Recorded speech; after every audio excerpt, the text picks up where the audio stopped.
आरती महालक्ष्मीची. जय देवी जय महालक्ष्मी, बससी व्यापक रूपे तू स्थूल सूक्ष्मी. जय देवी करवीरपुरवासिनी सुरवरमुनी माता, मुरहर वरदायिनी मुरहर प्रियकांता, कमलाकारे जठरे जन्म विनाधाता, सहस्रवदनी दुर्धरणा पुरे पुरगाता. जय देवी जय महालक्ष्मी, बससी व्यापक रूपे तू स्थूल सूक्ष्मी. जय देवी मातुलिंग गदा कीटकर विकिरणी, झळके हाटक वाटी पियुष रसपाणी, माणिक रसना सुरंग वसना मृगनयनी, शशिधर वदना राजसमदनाची जननी.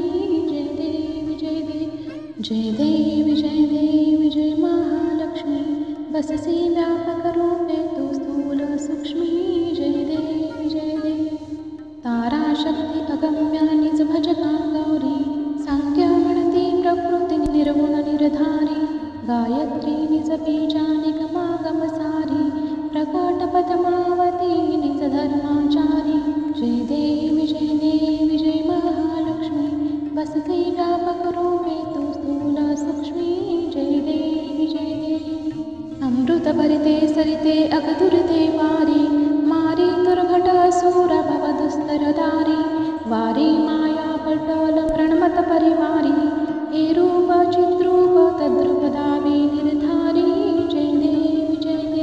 जय देवी जय महालक्ष्मी, बससी व्यापक रूपे तू स्थूल सूक्ष्मी.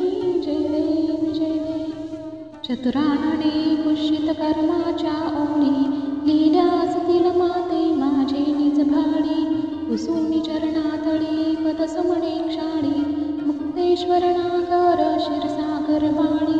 जय देवी जय महालक्ष्मी, बससी व्यापक रूपे तू स्थूल सूक्ष्मी. जय देवी श्री महालक्ष्मी अष्टकम्. इंद्र उवाच. नमस्ते तु महामाये, श्रीपीठे सुरपूजिते, शङ्खचक्र गदाहस्ते, महालक्ष्मी नमोऽस्तुते. नमस्ते गरुडारूढे,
तीन्द्रकृत श्री